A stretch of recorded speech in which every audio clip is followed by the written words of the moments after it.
दक्षिण भारत में 4 स्थानों में और उत्तर भारत में भी 4 स्थानों में भगवान नारायण प्रत्यक्ष हैं।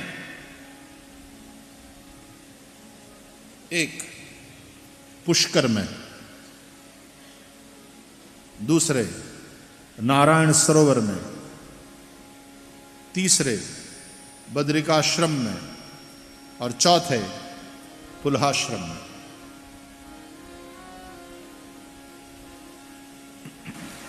पुष्कर में राजस्थान भगवान पानी के रूप में है।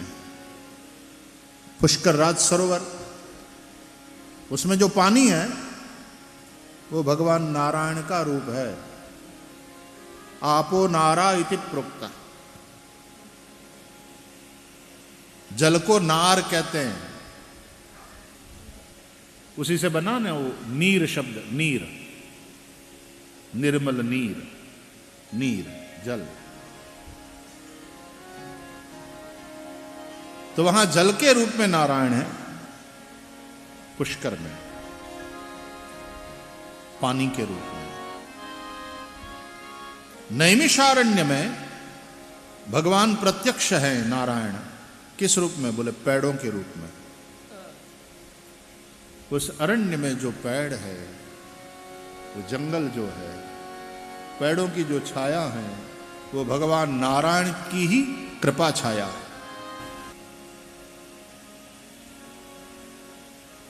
तीसरे बद्रिकाश्रम में,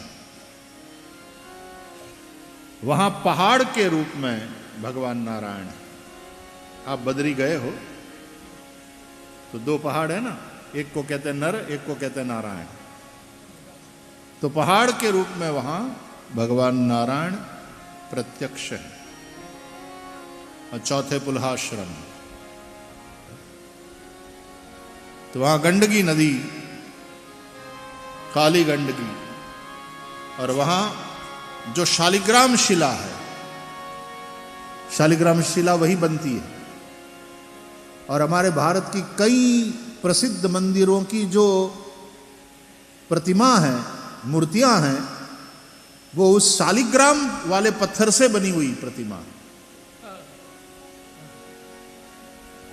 शालिग्राम शिला में भगवान विष्णु और नर्मदेश्वर में भगवान शिव का नित्य निवास है।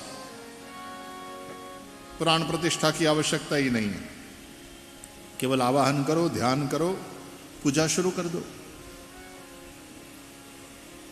शालिग्राम शिला के स्पर्श मात्र से पाप का नाश बताया गया।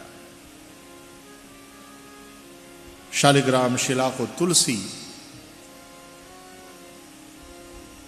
अर्पित किए रहना चाहिए। एक तुलसी भगवान शालिग्राम के पास हमेशा रखो।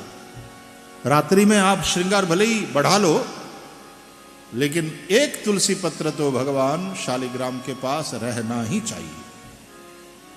शालिग्राम शिला और तुलसी का वियोग कराना यह भी दोष रूप है। तो भगवान शालिग्राम